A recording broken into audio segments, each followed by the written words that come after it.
하나님께서 오늘 우리에게 주실 말씀은 마태복음 19장입니다.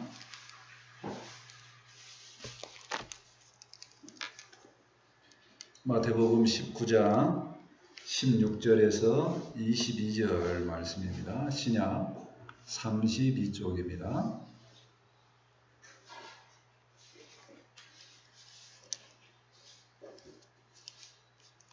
마태복음 19장 16절에서 22절입니다. 한 절씩 교독합니다.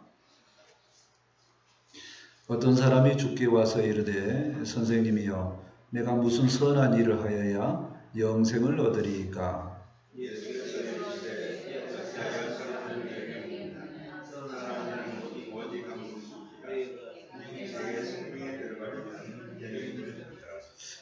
이르되 어느 계명이 요원이니까? 예수께서 이르시되 살인하지 말라, 간음하지 말라, 도둑질하지 말라, 거짓 증언하지 말라.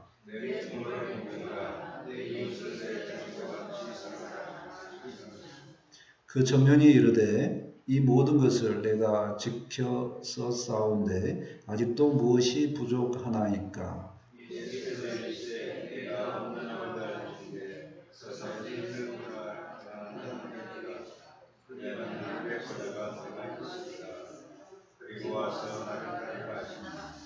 함께 읽겠습니다. 그 청년이 재물이 많으므로 이 말씀을 듣고 근심하며 가니라. 아멘.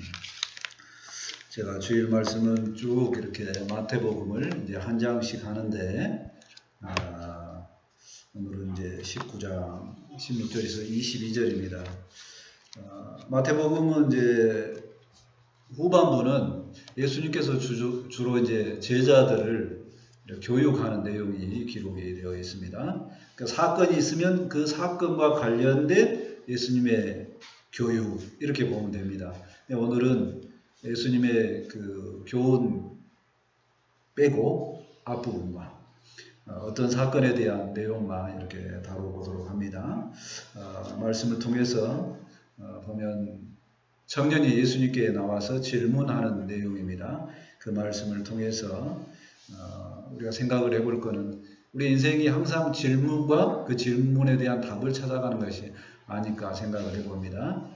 믿음 안에서 우리가 삶의 정답을 잘 찾고 은혜 있는 신앙생활을 하기를 원합니다. 아멘. 첫 번째 영생의 질문을 보고자 합니다. 16절 말씀입니다. 어떤 사람이 주께 와서 이르되 선생님이여 내가 무슨 선한 일을 하여야 영생을 얻으리이까? 어떤 청년입니다. 예수님께서 와서 무슨 선한 일을 해야 영생을 얻을 수 있습니까? 질문하는 내용입니다. 이 본문은 마가복음 10장 17절부터 있고 또 누가복음에도 18장 18절에도 있습니다. 그러니까 정리를 해보면 그는 부자입니다. 청년입니다. 그 다음에 관원입니다. 청년인데 어떻게 부자가 또 되고 어떻게 또 관원도 되냐는 얘기입니다. 요즘으로 말하면 국회의원급 그 정도 됐다는 겁니다. 참 대단합니다. 얼마나 열심히 살았으면 이러한 능력을 다 소유할 수 있을까요? 생각을 해봅니다. 근데 이 열심히 살았던 청년이 예수님께 질문을 합니다. 무슨 선한 일을 해야 영생을 얻을 수 있겠습니까? 참 질문도 수준이 굉장히 높습니다. 왜 수준이 높다고 하냐면요. 인류의 뭔가 큰 일을 한 사람들은 항상 요 질문을 합니다. 우리가 알고 있는 사람이 있어요. 어떤 사람이냐면 진시황, 불로초. 안 늙고 영원히 살면 어떻게 했느냐. 그래서 전생의 후반부는 여기에 투자를 하죠. 근데 결국에 답을 못 찾았습니다. 또 수많은 무덤들이 그걸 말합니다. 무덤을 왜 그렇게 크게 지어요? 혹시 나중에 자기가 살 수 있는 뭔가 길이 없을까? 준비를 한번 해보는 겁니다. 그래서 청년도 이런 질문을 하니까 훌륭하다 하는 생각을 하죠. 청년의 질문이 어떻습니까? 훌륭하긴 하십니다. 그런데 예수님은 이 질문에 대해서 듣는 순간에 뭔가 이 청년이 질문 자체가 잘못됐구나 하는 생각을 하게 됩니다. 예수님이 어떤 말씀을 하실까요? 기대가 되지 않습니까?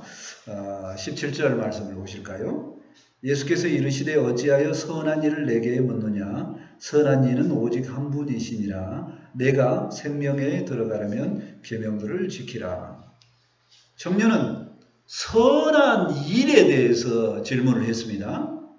선한 일을 해야 영생에 들어갈 수 있다고 본인이 생각을 하는 거죠. 근데 예수님은 선한 기준에 대해서 이야기를 합니다. 하나님만 선하시다고 이야기를 하는 거죠. 그러니까 질문이 잘못됐다는 겁니다. 뭐가 잘못되니까?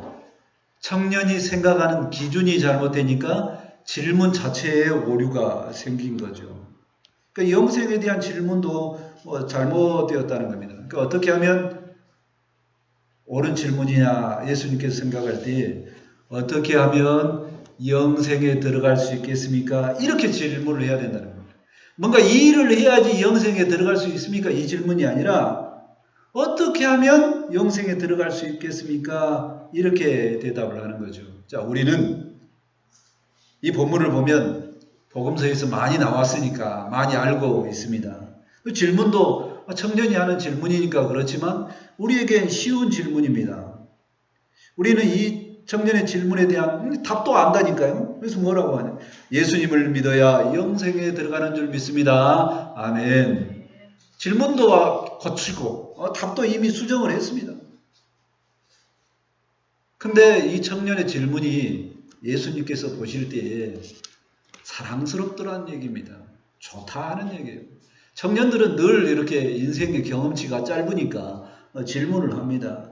그래서 근데 이제 고쳐주고 싶은 마음도 있고, 그래서 예수님께서 이제 추가적으로 그렇게 이야기를 하죠. 기준을 선한 하나님으로 잡아라. 그러면 좋겠는데 라고 생각을 하는 거죠. 그러면서 이제 선한 기준을 알려면 뭐를 해야 됩니까? 하나님을 보는 시야가 있어야 됩니다. 그래서 덧붙여서 예수님께서 설명을 하는 거죠. 네가 생명에 들어가려면 계명들을 지키면 된다. 이렇게 설명을 해주는 거죠. 청년의 수준에 기준이 잘못되었으니까 너가 갖고 있는 기준, 그거를 어디로 옮겨라? 하나님으로 옮겨라. 이렇게 말씀해 주시는 겁니다. 부자 청년의 질문을 들어보면서 생각을 해봐야 됩니다. 청년은 영생을 소망하고 있지만 질문 자체가 오류를 범하고 있습니다. 왜 그럴까요? 청년은 인생의 경험치가 짧은 것도 있지만 아직 깨달음이 없습니다. 자기의 기준으로 성경을 보았죠. 우리가 보고 있는 이 성경이 아니고 이제 구약입니다. 성경을 보고 하나님의 말씀도 합니다. 영생이라는 단어는 구약에 나옵니다. 4번 나와요. 제가 일부러 찾아봤습니다. 그다음 믿음의 방식으로 영생을 접근을 해야 되는데 구약에는 그런 방식으로 안 써져 있으니까 잘 모르는 것도 있고 하나님께 접근하지 못하는 것도 있다는 겁니다. 그래서 청년의 기준에는 자기 인생의 기준이 뭐였냐면 열심히 사니까 부자도 되고 열심히 살았더니 관원도 되고 열심히 뭔가를 하면 영생도 얻지 않겠느냐 하는 그 기준으로 질문을 하는 겁니다. 그런 방식으로는 우리는 정답을 알고 있죠. 그런 방식으로 영생이 얻어지지 않습니다. 그런데 깨닫지 못하는 많은 사람들이 이처럼 생각한다는 거예요. 자신이 생각하는 방식이죠. 자기의 생각 방식으로 최선을 다하고 열심히 삽니다. 많이 성취를 합니다. 그러니 이 방식이 옳다라고 하면서 그 방식으로 영생을 봅니다. 그러니까 봐져요. 영생이 안 봐집니다. 우리는 근데 은혜 속에 있기 때문에 아주 이게 쉬운 질문이라는 거예요. 이게 수준 높은 질문이 아니고 뭐 맨날 생각하는 그 쉬운 질문인데 라는 생각을 할 수 있다는 겁니다. 이렇게 생각하는 우리의 생각이 은혜인 줄 믿습니다. 아멘. 어떤 사람은 이렇게 쉽게 믿음으로 영생이 받아진다는 겁니다. 물론 신약에는 영생이란 단어가 47번이라 있더라고요. 그래서 우리는 복음서 자주 보니까 영생을 자주 접근해서 아닙니다. 우리는 믿음으로 영생이 너무도 쉽게 수용이 돼서 정답이 거가 있는데 왜 이렇게 복잡하게 질문할까? 청년은 그렇다는 겁니다. 우리가 예수님을 그렇게 쉽게 믿음의 구세주로 영접하고 우리는 은혜로 구원받았음을 확신하고 확신하기 때문에 영생에 들어가는 것도 확신하게 그렇게 믿음에 접근하는 우리가 하나님께 은혜를 받는 줄 확신합니다. 아멘. 우리는 그렇게 쉽게 영생을 알고 있으니 하나님 앞에 오늘도 바른 질문을 할 수 있습니다. 영생을 소유하였으니 은혜로 살게 하여 주옵소서 하면 된다는 겁니다. 요한복음 3장 15절에 말합니다. 이는 그를 믿는 자마다 영생을 얻게 하려 하심이니라. 아멘. 우리는 예수님을 믿으니 영생을 소유한 줄 믿습니다. 아멘. 두 번째 생각해 봅니다. 계속되는 질문을 보고자 합니다. 18절 말씀입니다.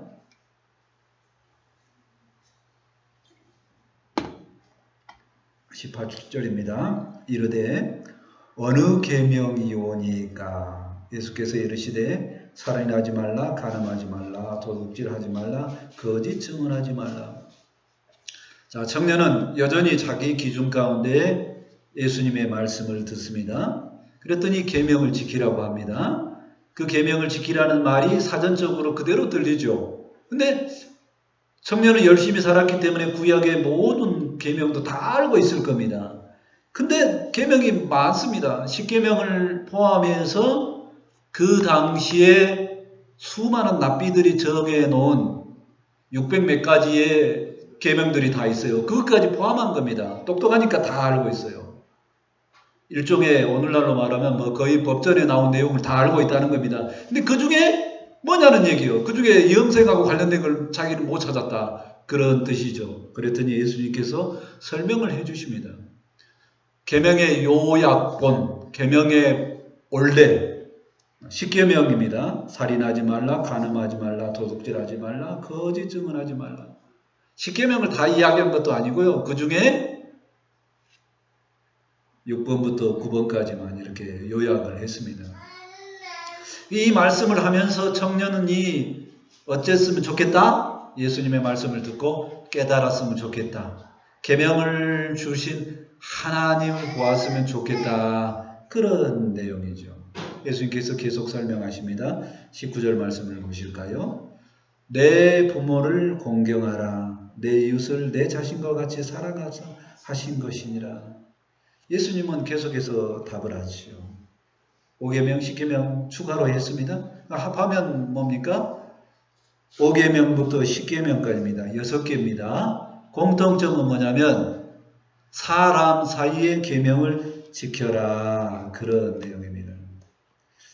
그 내용을 아무리 박사들이 이 본문을 연구해서 읽어봐도 우리 주님의 마음을 모르면 이 뜻이 뭔 뜻인지 모릅니다. 계명을 죽으라고 지켜라 그 뜻이 아닌데 계명을 지켜라라고 보여져 있습니다. 그러면 예수님께서는 왜 이 계명의 말씀을 하셨는가 하면 성경학자들이 풀어놓은 것을 생각을 해봅니다. 당시에 유대인들 사이에 계명 지키는 것이 무엇이 우선이었냐면 하나님께는 잘 지키고 사람에게는 좀 안 지켜도 된다. 이게 유행이었어요. 시대적 흐름이 그랬다는 겁니다. 그래서 뭐도 있었냐면 고르반 이게 있었어요. 그러니까 부모님한테 그 명절에 뭔가 음식을 만들어서 부모님 잘 섬겨야 되는데 우리 이제 좀 살림이 부족해. 그러면 뭐인 거예요? 부모님한테 줄 거 뺏어서 하나님한테 줘도 된다. 그런 게 있었다는 겁니다. 근데 하나님 예수님은 그러지 말고 사람하고 관계도 잘해라. 그 말씀입니다. 청년이 그 말씀을 알아들어요? 못 알아들어요? 자기 기준에 있어 못 알아들습니다. 그러니까 그 청년의 그 기준에서 또 이야기를 합니다. 20절 말씀입니다. 20절 볼까요? 그 청년이 이르되 이 모든 것을 내가 지키어 싸운데 아직도 무엇이 부족하니까? 청년의 대답은 자신이 있습니다. 이 모든 것을 내가 지켰습니다. 그러죠. 청년이 부자인데다가 관원이면 얼마나 많은 것을 소유할 수 있고 이 율법에 나온 것 모든 걸 다 지켰습니까?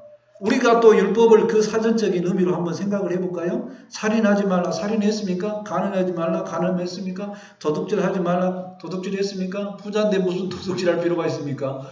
거짓 증언하지 말라, 뭐 증거할 필요도 없죠. 자기가 말해도 이미 말만 해도 다 통하니까. 부모를 공경하라? 부자니까 부모 잘 섬겼겠죠. 자기 기준으로. 내 이웃을 사랑하라. 그러니까 내 이웃은 부자니까 부자 옆에 누구만 있습니까? 부자들만 있을 거 아니에요. 능력 있는 사람들만 있을 거 아니에요. 능력 있는 사람들과 잘 지내죠. 그 청년은 아무 문제가 없다는 겁니다. 다 잘 지켰다는 거죠.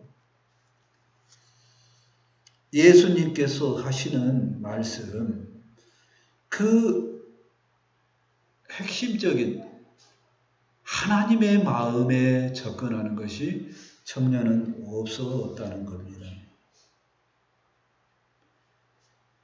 우리가 확인 가능한 게 뭐냐? 이 청년의 시야로 보면 이렇게 말씀하시는 예수님이 메시아인 줄 모른다는 겁니다.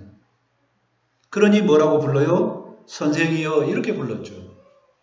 다른 데는 이미 은혜 받을 준비가 된 사람은 주여 이렇게 접근합니다. 이 청년은 선생 이렇게 부른다는 겁니다. 예수님을 모르니 누구도 몰라요. 예수님을 보내신 하나님도 모릅니다. 하나님을 모르니 천국도 모르고 영생도 모르죠. 수많은 성경학자가 아무리 본문을 봐도 모르는 이유가 뭐냐면 예수님을 모르기 때문에 다 모른다는 겁니다. 여기에서 이 청년의 말처럼 아직도 무엇이 부족합니까? 이 말하는 청년을 보면서 생각을 해봅니다. 자기가 이룬 것 생각해서 자기의 수준을 생각해서 아주 높은 수준이라고 생각을 합니다. 그러면서 예수님께 계속 질문합니다. 무슨 질문을 하느냐면요. 확인하는 질문을 하는 겁니다. 질문은 내가 모르기 때문에 알고 싶습니다라고 겸손하게 배우고자 하는 질문도 있지만 나 괜찮지요 하고 하는 확인의 질문이 있습니다. 그래서 계속해서 청년을 질문을 하는 겁니다. 예수님은 하나님을 알아야 된다. 하나님을 보내신 나를 알아야 된다 하니 청년은 여전히 모릅니다. 자, 이 본문을 읽을 때 우리의 마음은 어떻습니까? 이 청년을 보면 답답합니다. 답답해요. 왜 답답하냐? 청년이, 능력이 있는 그 청년이 영생을 알았으면 좋겠는데 왜 저러지? 왜 저런 질문을만 할까? 예수님이 하시는 말씀을 잘 겸손히 받았으면 좋겠는데 하는 그런 생각이 든다는 겁니다. 이 청년이 확인하는 질문을 계속하는 모습을 보면서 나를 보면 어쩔까요? 우리 모습을 한번 생각을 해봅니다. 우리 주님께서 성경 말씀을 통해서 내게 가끔 질문을 합니다. 너는 어떠니? 라고 질문을 합니다. 그러면 답을 잘 못합니다. 왜 답을 잘 모르냐면요. 갈등을 하기 때문에 잘 못합니다. 내 기준과 하나님의 기준이 다르기 때문에 대답을 잘 못합니다. 그런데 아무도 없는 시점에 이렇게 질문을 하면 대답을 잘합니다. 너가 생각할 때 저 사람은 어떤 것 같니? 대답 잘합니다. 아, 저 사람 수준이 이러니까 이렇죠. 바로 대답을 해줍니다. 거의 비슷한 질문을 설문지에 돌립니다. 교회 전체를 놓고요. 당신이 다니는 교회에 예수님을 만난 사람이 몇 %인 것 같습니까? 질문자의 생각도 똑같습니다. 100%는 아니라는 뜻이죠. 그러면 마음속에 한 70%는 된 것 같습니다. 모두가 그렇게 답을 한다는 겁니다. 저에게 맞는 질문도 저도 그 답안지에 답을 했어요. 이 나라의 참 목사가 몇 % 정도 된 것 같습니까? 제가 100%라고 답을 했을까요? 아닙니다. 제가 보는 기준으로는 한 70%도 안 되는 것 같습니다. 이러겠습니다. 저는 점수가 좀 짠 편이에요. 오늘 말씀처럼 청년이 하는 대답과 제 생각이나 우리가 보편적으로 항상 하는 생각이 똑같습니다. 뭐가 똑같냐? 내 기준으로 보면 그렇습니다. 이 기준이라는 거예요. 청년의 기준으로 예수님이 아무리 영생에 대한 말씀, 하나님을 구하라고 설명을 해줘도 들립니까? 안 들립니다. 우리도 똑같습니다. 하나님은, 예수님은 성경을 펼 때마다 우리에게 말씀을 늘 해주십니다. 근데 내 기준으로 보면 이 말이겠지라고 항상 하나님께서 하시는 본래적인 의미는 못 깨닫고 항상 쓱쓱 지나갑니다.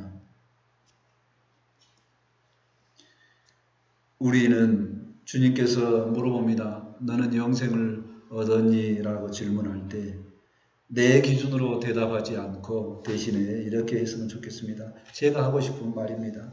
주님 은혜 안에서 구원을 받았기 때문에 잘 모르겠습니다. 구원을 받음이 은혜이니 그 안에 있기를 기도합니다. 이런 대답으로 대신하고 싶습니다. 이사야 55장 8절에 말씀합니다.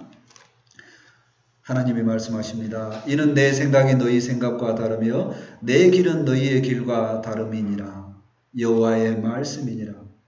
내 기준이 아닌 하나님의 기준, 예수님의 기준으로 성경 말씀을 듣는 우리 모두가 되었으면 좋겠습니다. 아멘. 이제 청년의 고민을 보고자 합니다. 21절 말씀입니다. 예수께서 이르시되 내가 온전하고자 할진대 가서 내 소유를 팔아 가난한 자들에게 주라. 그리하면 하늘에서 보화가 내게 있으리라. 그리고 와서 나를 따르라 하시니. 예수님은 청년에게 온전하고자 한다면 내 소유를 다 팔아라 그러면. 다 팔면 하늘에 보화가 있다는 거죠. 하늘에 보화가 있다는 겁니다. 그리고 그 다음에 나를 따라와라. 그렇게 이야기합니다. 청년에게 상당히 부담되는 말씀입니다. 마가복음 10장 21절을 보면 예수님께서 그를 사랑하사, 이게 앞에 첨부가 되어 있어요. 그러니까 사랑하는 마음으로 이 청년에게 지금 말을 하는 겁니다. 네가 온전하고 할진대 네 소유를 다 팔아라. 그리고 나를 따라와라. 그러면 하늘에 보화가 있을 것이다. 영생이란 말 대신 하늘에 보화가 있을 거다. 그렇게 이야기를 합니다. 이 말씀은 율법적인 그 단어 문맥 그대로 네 소유 다 팔아서 가난한 자에게 다 주고 열심히 살면 영생이 들어가겠다 그 뜻 아닙니다. 아시죠?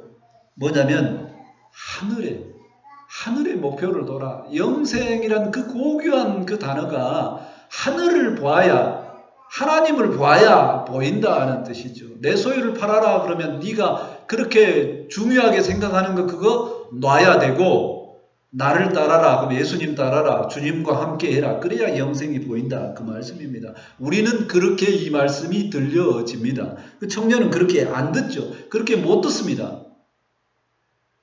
그러니까 뭐하고 뭐가 지금 중요한 단어 중에 겹치냐면요. 네 소유를 다 팔아라는 단어와 영생이란 이 두 단어가 청년의 머릿속에 다 그대로 남습니다. 항상 두 개가 머리에 딱 남으면 고민이 되죠. 22절 말씀입니다. 마지막 절이니까 같이 한번 읽어볼까요? 22절입니다. 같이 읽겠습니다. 시작. 그 청년이 재물이 많음으로 이 말씀을 듣고 근심하며 가니라. 청년이 근심을 합니다. 근심을 합니다. 왜 근심을 해요? 예수님의 말씀이 들렸습니다. 들리고 재물이 있어요. 이 두 개가 충돌하기 때문에 근심을 하는 겁니다. 예수님은 청년을 사랑하셨기 때문에 말씀을 하셨는데 청년은 예수님의 그 말씀을 근심으로 받고 있습니다. 예수님의 말씀은 우리를 사랑하시기 때문에 하는데요. 항상 힘되고 은혜되는 말씀만 있는 게 아니라 금신되는 말씀도 있고 무거운 짐이 되는 말씀도 있습니다. 청년도 똑같습니다.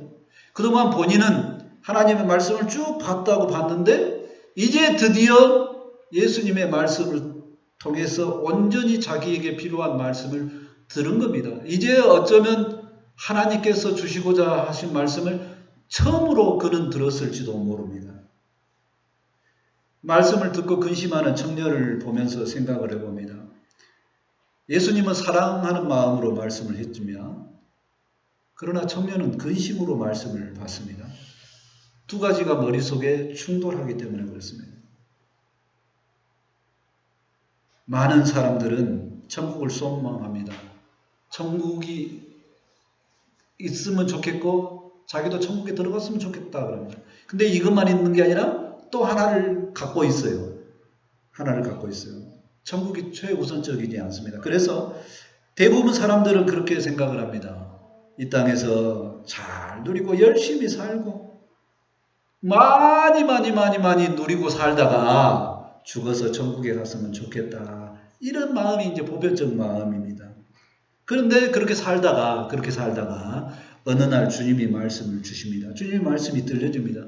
그랬더니 자기가 가지고 있는 가치관과 영생하고는 연결이 안 된다는 것을 발견합니다. 그러면서 근심을 하죠. 그래서 세상도 누렸으면 좋겠고 영생도 소유했으면 좋겠고 이 두 가지 소유할 방법이 없는가 무지하게 성경도 연구하고 무지하게 자기가 알고 있는 모든 세상의 지식을 동원해서 그 두 가지 다 소유하면 좋겠다라고 노력을 합니다. 근데 노력을 하면서 깨닫게 됩니다. 아, 두 가지는 동시에 얻을 수 있는 게 아니구나. 동시에 누림이 불가능하구나 깨닫게 됩니다. 그러면서 선택을 하게 됩니다. 어떤 사람은 영생을 선택하고 어떤 사람은 세상의 누림을 선택을 합니다. 세상의 누림을 선택하는 사람은요, 그 다음에 어디로 연결되냐면, 아, 예수님의 말씀을 들었더니 근심이 되구나. 다음엔 예수님의 말씀을 안 들어야지. 이렇게 갑니다. 그러므로 말씀을 듣고서 근심하는 시간이 주님께 가까이 가는 좋은 시간이 되는 줄 믿습니다. 아멘. 주님을 사랑하는 자에게 영생에 대한 말씀을 주시기 때문에 우리는 근심할 수 있습니다. 우리는 말씀을 들으면 늘 동일한 반응을 할 수 있습니다. 말씀을 안 들을 때 오히려 평안할 수 있습니다. 근데 말씀이 들려지면, 말씀을 보면 더 근심할 수 있습니다. 왜 그래요? 그 말씀 속에서 예수님이 발견되어지기 때문에 그렇습니다. 근데 예수님은 항상 예수님이 가는 길은 고난의 길이요, 진리의 길이지만 힘든 길입니다. 나는 편안히 살고 있는데 예수님이 그 길을 가셨다 보니까 항상 주님의 말씀을 발견할 때마다 근심이 된다는 겁니다. 이럴 때 우리는 많이 선택을 합니다. 힘들구나. 그러면서 선택을 할 때 나는 할 수 없지만 주님의 은혜로 살기를 원합니다. 라고 방향을 조금은 주님께로 결정을 합니다. 그렇게 선택을 하고 나면 믿음의 사람들, 나뿐만 아니라 다른 사람들도 이렇게 결정했겠구나. 그렇게 결단했구나. 그렇게 고백이 되어진다는 겁니다. 우리 모두가 근심하나 하나님의 뜻 안에서 결단하는 우리 모두가 되었으면 좋겠습니다. 아멘. 고린도후서 7장 10절에 말씀합니다. 하나님의 뜻대로 하는 근심은 후회할 것이 없는 구원에 이르게 하는 회개를 이루는 것이요, 세상 근심은 사망을 이루는 것이니라. 하나님의 뜻대로 하는 근심을 통해서 구원의 역사에 늘 동참하는 우리 모두가 되었으면 좋겠습니다. 아멘. 말씀을 정리합니다. 본문의 청년처럼 우리는 스스로 잘하고 있다고 착각하고 살아갈 때가 많습니다. 그러다가 주님의 말씀이 들려지면 고민이 됩니다. 힘듭니다. 그러나 그때마다 잘 선택했기 때문에 오늘날 주님 앞에 있는 줄 믿습니다. 이제 앞으로 다가오는 수많은 주님의 말씀도 근심이 든다 하지만 두려워하지 말고 잘 받아서 승리하는 우리 모두가 되었으면 좋겠습니다. 아멘. 기도합니다. 하나님 말씀을 통해서 우리가 늘 평온한 것만 아니라 청년처럼 고민하고 근심함을 생각을 해봅니다. 그러나 주님의 은혜에 따라서 그때마다 인내하고 우리가 주님을 선택해서 이곳까지 왔는 줄 믿습니다. 이곳에 서 있는 것도 주님의 은혜인 줄 믿습니다. 이 감사한 인생에서 이제 뒤를 돌아보지 아니하고 주님 바라봄으로 앞으로 말씀을 통해서도 권민, 근심이 될지라도 하나님 주님을 통해서 은혜 받는 시간을 선택하는 우리 모두가 될 수 있도록 함께하여 주옵소서. 늘 주님께서 주시는 이 말씀 잘 선택하고 믿음의 삶에 믿음의 경주를 잘 할 수 있도록 아버지 함께하여 주옵소서. 말씀이 선포되어 싸우니 이 말씀이 우리에게 은혜가 되고 생명이 되기를 원합니다. 함께하여 주옵소서. 감사하며 예수님의 이름으로 기도합니다. 아멘. 이제 다 같이 찬송 436장 하시고 준비하신 힘을 하나님께